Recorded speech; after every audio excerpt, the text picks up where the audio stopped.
New Norfolk was one that kind of that blew me out, and I guess maybe it's that gentrification across the last 10-year period. Because I know we've spoken before about I wasn't allowed to go to parties in New Norfolk back in the day; it was too dangerous.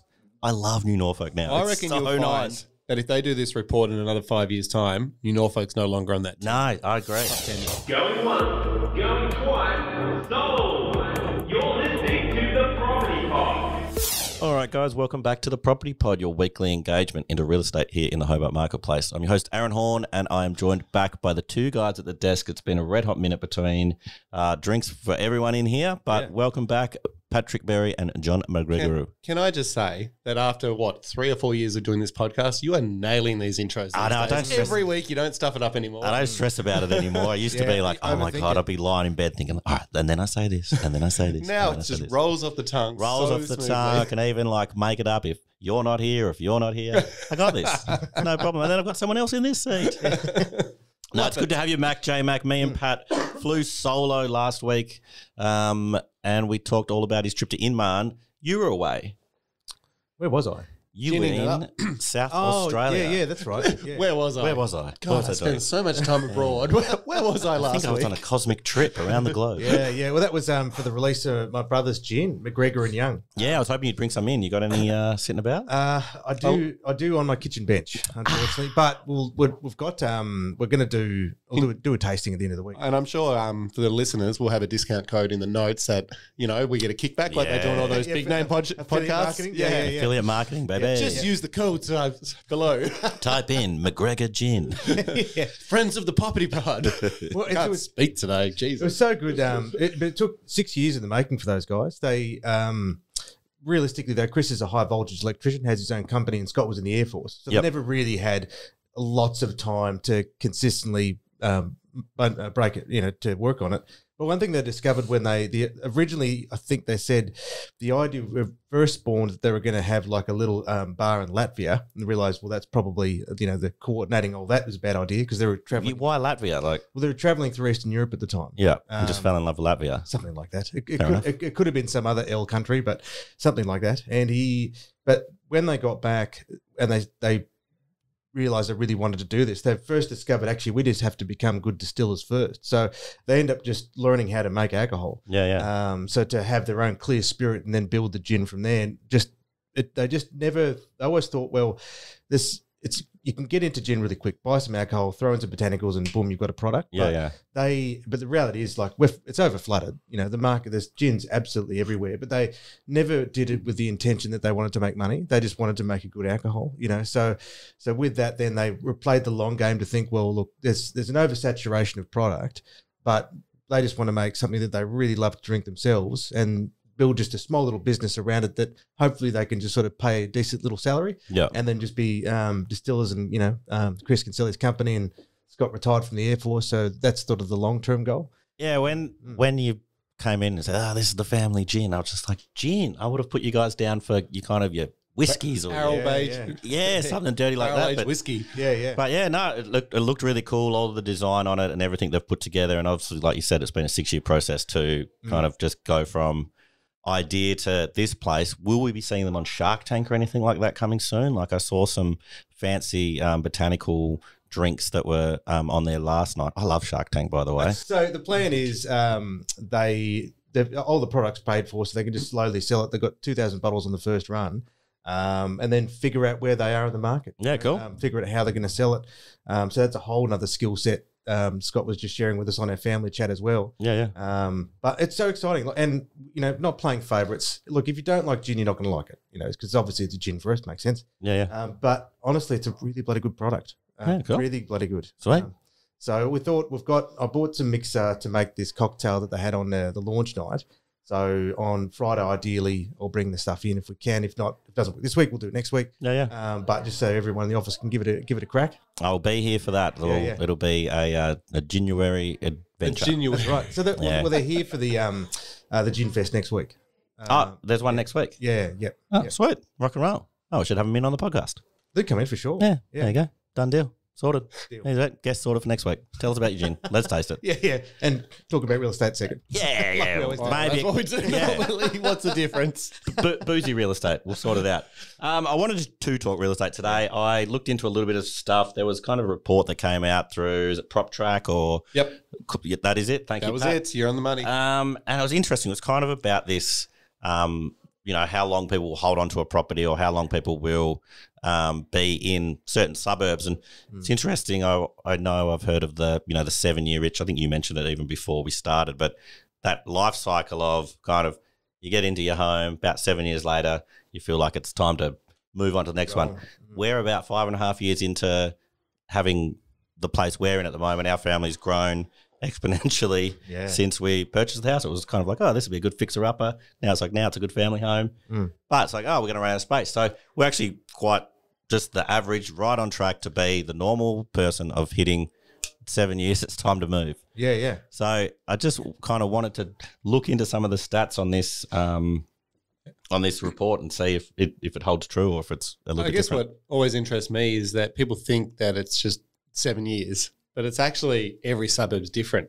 Yeah. So some suburbs are longer than others, but most people don't realise that. They just assume that. Well, I guess like a bunch of this stuff is like getting the median and bringing it into it here. And I guess the easy answer is, about 7 years. And that's when we're going to start prospecting onto the next one. Yep. But it's interesting some of the suburbs here that we've looked across.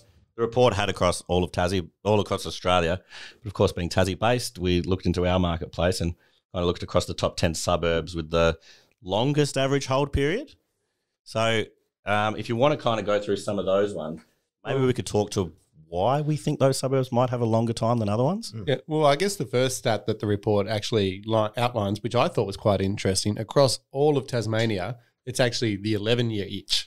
So we talk about 7, but the average person in Tasmania owns a property for over 10 years. So it's actually up 23% according to so I'm only at halfway. I've still got plenty of life out of my house. Yeah, mate. So just settle in. You ain't going anywhere anytime soon. Right. I'm okay with that. It's close to work. It's close to school. It's close to all the things I need. Yeah, it's interesting because I assume that as properties have got more expensive, people are less inclined to move. Things like that probably are factors as to why people aren't moving as much as what they were.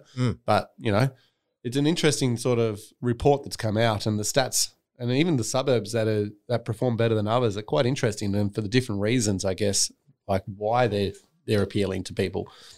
Yeah, so I wanted to pick kind of your brains on why you kind of thought. So looking at the top 10 suburbs on this report from PropTrack, it's got West Moonah at the top of the top, and then we've got Newtown, Launceston, I guess, general as the whole city. And then we go to Moonah. I love that Launceston's just... Yeah, they just smack back. I guess that's no different to the suburb of Hobart. There is a Hobart suburb. True. So, central Launceston doesn't have any suburbs. No Riverside or Mowbray or any of those other places. Newstead. South Hobart, West Hobart, Dodgers Ferry, a pretty interesting one there. Lindisfarne, Somerset and Lauderdale. Well, the first thing I noticed when I look at that list of 10 suburbs is they all come with a different style of lifestyle. Yep. And it's, Dodgers Ferry is your beachy vibes town where people move down there because you can still commute back to Hobart within sort of an hour or less than an hour now with the new highway. Yeah, the new bypass. But you're still getting that weekend beach vibes of Clifton Beach and being able to be part of the surf life saving community, that type of stuff. Yep. I know for a fact that a lot of people relocate from Sydney's northern beaches to sort of to Dodgers Ferry, Carlton, that sort of area. Yeah, well, even Lauderdale is a prime spot for somebody that's kind of lived in that kind of area and then is looking for kind of, that beach lifestyle that's not too far from the city. Yeah, so I think it's a lot of people from the mainland that forget that Tassie is too cold to actually swim. Yeah. Or they're used to that travel time and that commute and they're not, they've got no issues with it. They're like, oh, what, you're complaining about 40 minutes to get to work? Yeah, like, I can't even get to the corner store in 40 minutes. Yeah, exactly. But then, you look at some of the other suburbs and, if you take Newtown or West Moonah into consideration, they both have a lot to offer as far as cafes, restaurants, lifestyle that's within the community itself, and also a short commute back to Hobart City itself. Yeah, so that when I looked at those ones, the thing that instantly jumped out at me was those family areas where you're not inner city living, you've still kind of got a backyard, you can still maybe ride your bike on the street without having the fear of being run over, or they still had that homely, even 1980s vibe about some of the areas there. We got those big lush trees down the street. Yeah. So One thing about West Moonah, you consider the makeup of most of those homes, and a lot of them were built by European migrants at the time. They're all brick, they're all double story, and they've got the 3-bedroom house at the top and a rumpus or a granny flat underneath. So you're describing my house in West Moonah that I grew up in. So they're built to be able to sustain a family over multiple generations. Yep. So it kind of makes sense that those houses serve more than you 1 or 2 children. They serve up to 3, 4, 5, however big a family. They're built to be able to sustain that growth. Yep. So they could hold that family over a longer life cycle as well. But even, I mean, again, Newtown the same, that because it had been an aspirational suburb, that's going to be your second or your third move often in most cases. So then you're able to, you're not going to want to move again. It's like, okay, we're in the suburb we need to be. So you're working on the theory that Newtown's one of those suburbs that you can't buy into as a first home buyer. You're working to that level. So when you hit that, you're in sort of maybe, early to mid 40s, you're getting that goal of the final family home. Yeah, absolutely. Yeah, well, your South Hobart's, West Hobart's, it's almost like I've reached where I want to reach. I don't want to overreach this point. And then in a counter to that some of the shortest average hold periods do seem like they're more the suburbs where I've got into the market. Yeah, they're your first home buyer, your investor marketplace. So obviously investors turn properties over a lot quicker because they'll use it for a certain period of time to get value out of it from their capital gains, their tax, capital gains from word tax, different things like that, there's a purpose to it. And then they move on to the next investment property. It's interesting, just like jumping straight out at me looking at the other end with the top 10 suburbs with the shortest average hold period, we've got like your East Devonport, your Ulverston, your Mowbray. I remember when I wasn't here when you spoke to the guy, but who was the investor that we came in who'd purchased places in that area? God, I hope he's not listening because I have in a mind blank. Yeah, and I could see him sitting right here. Yep. In your seat, yeah. I've got a mind blank. Sorry. And he brought so much more value than you or me ever did. Oh, yeah, no. But here we are. Anyway, I remember, Well, all these suburbs that he's listing are pretty much all the ones he was buying in. Exactly. So, it was really right onto the ball there. And, as you look into them, they're those kind of, let's get in the market, let's find our way. Like Mayfield, that's where I lived when I went to uni. There were so many kind of ex-housing commission homes there that you could see lots of investors had picked up. Yeah. Brez's old man, we were in his investment property. He was looking after us while we were. Was he really? Well, no, he was looking after us. We weren't looking after the house. I don't think there's any point looking after that place, mate. I actually do think, from memory, the back bedroom that Turner lived in, there was definitely like a duct in the roof there when we moved in that someone definitely been growing something interesting in that back room. I'm sure of it. Just had a special vibe, that room. And he was always a happy He's so guy. relaxed. No, well, he wasn't. No, he was. Paranoid. Yeah. It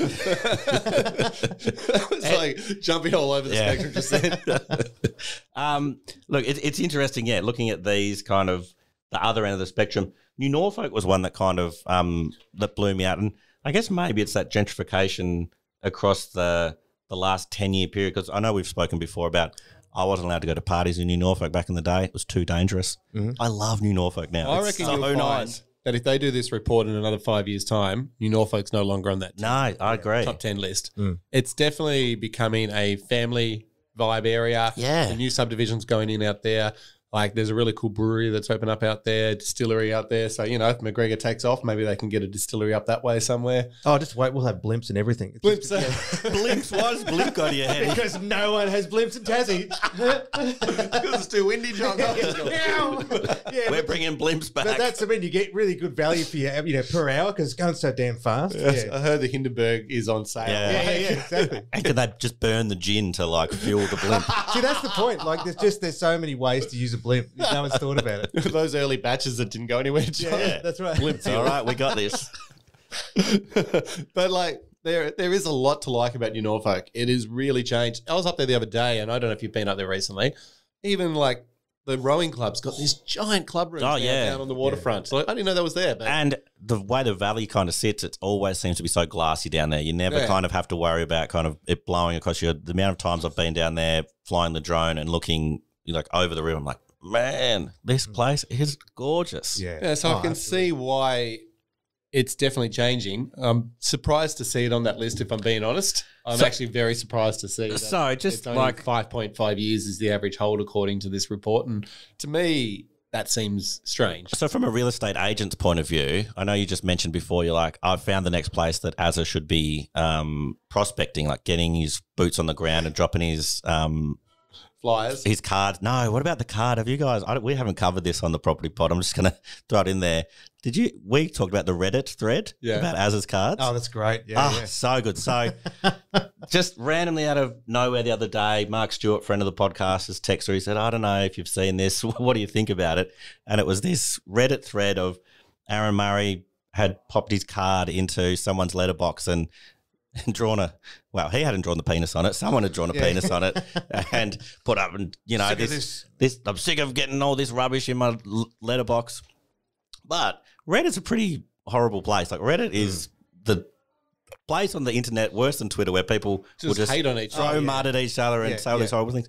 There was all these lovely things coming up. That's right. About Aaron, about Martin, about 414 actually a pretty good agency. Well, it was really surprising because even there was only a few people proportionately that were dumping on agents. Like, oh, that's fine. Like, what's wrong with that? Like, it was just weird. Like, you were not expecting it. Don't you love when, and it happens on Facebook as well, when someone puts up a comment and they're expecting everyone to be on their side and it totally backfires on them. Yeah. Like, we are all over the place today, but I'm currently on this ticket sales thing for F1 group, and this person had a free access code to be able to get pre-sale tickets. Okay, yeah. You just got randomly selected. Abby and I got a code, and this person's like, I've managed to secure tickets. I don't need my access code for Monday's morning sale.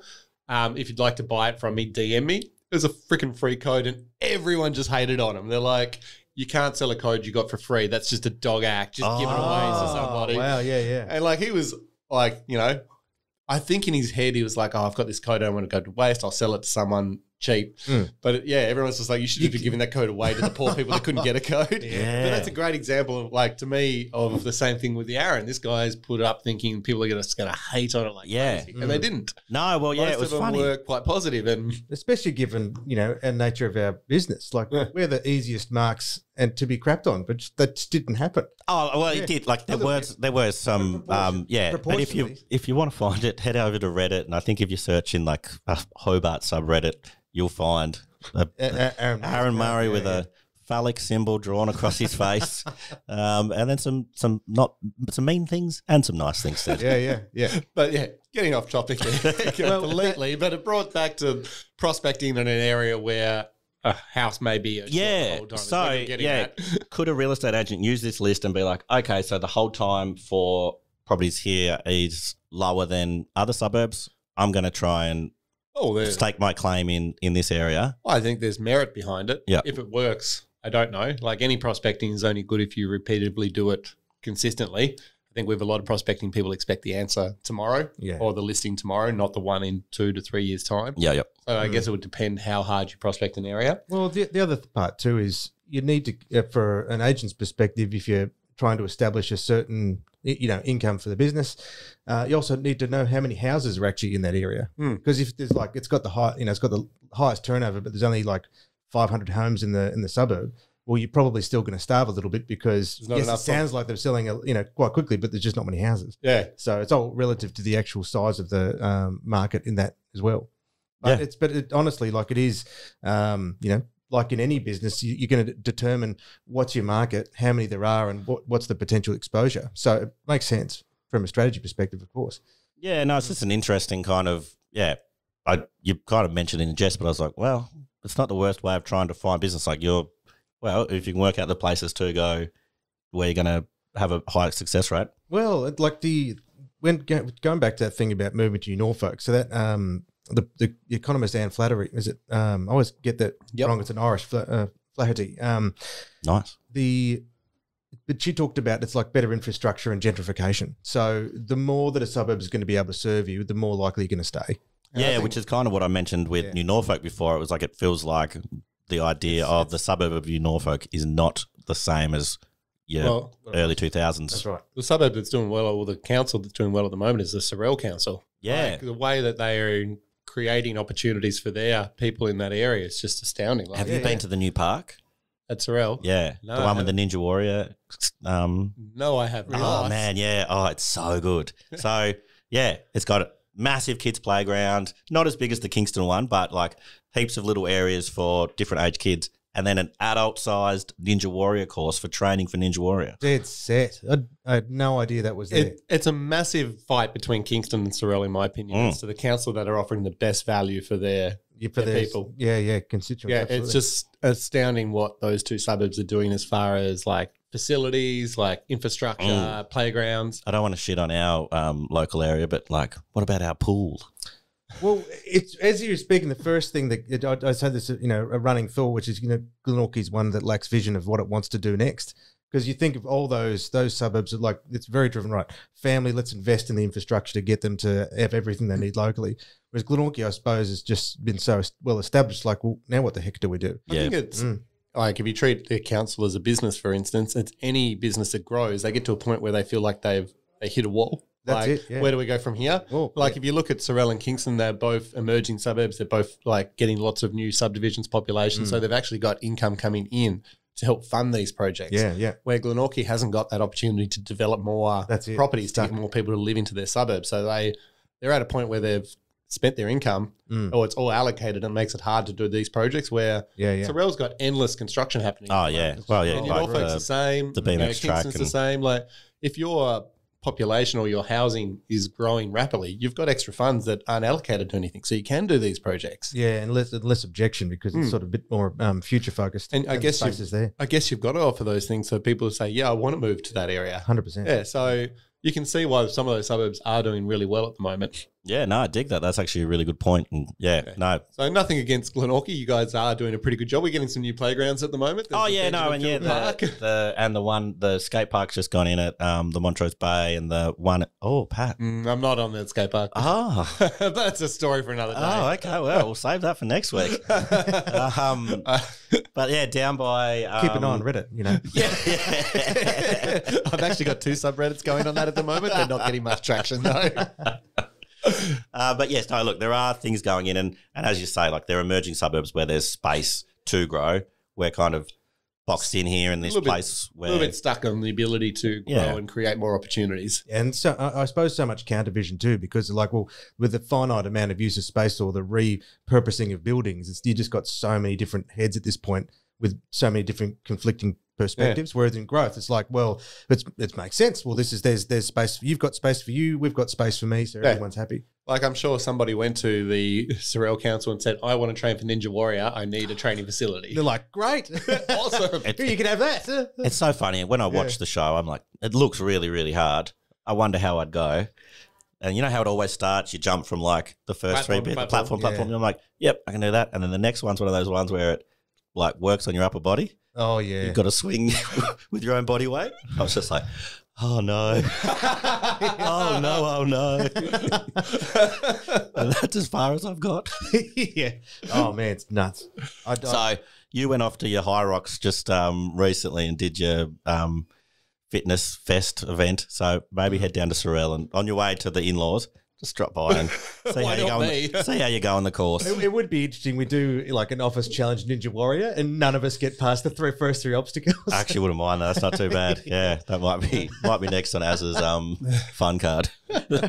We end up just doing a squat competition instead. As long as it's not push-ups, because Laurie's got that in the bag. Yeah. Who? Laurie. Oh, yeah. We are...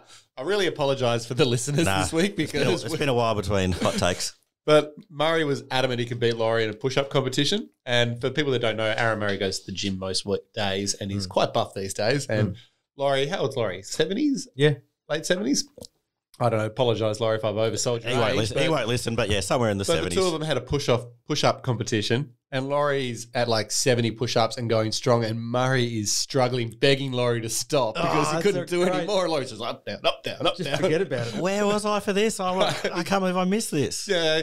Aaron was so cocky Aaron, confident as all shit that I've got this old man. Yeah. And Laurie just went down and went to town. Laurie's just got that old man, old builder strength that just never left. Oh, yeah. It was impressive. Oh, well, shout out to Laurie Gray, the muscle. Bloody yeah. The muscle of 414. Laurie the muss. Yeah. I love that.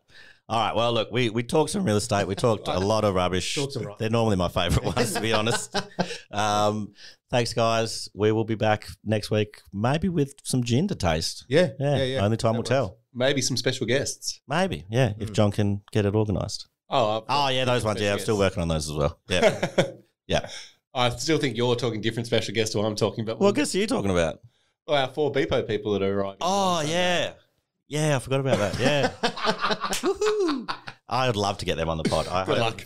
I hope I can, even just a little mini interview with them. All right, guys. Let's finish this. We'll be back next week with more Property Pod. Thanks for sticking with us. Bye-bye. See you guys. You have been listening to the Property Pod, recorded and edited by 414 Media House in conjunction with 414 Property Code. This podcast is general information only, and the thoughts and views expressed is the opinion of our panel, and listeners should always seek then use their own investigation into any topic we discuss to ensure they fully understand their own situation. It does not constitute and should not be relied on as purchasing, selling, financial or investment advice or recommendations, express or implied, and it should not be used as an invitation to take up any agent or investment services. No investment decision or activity should be undertaken on the basis of this information without first seeking qualified and professional advice.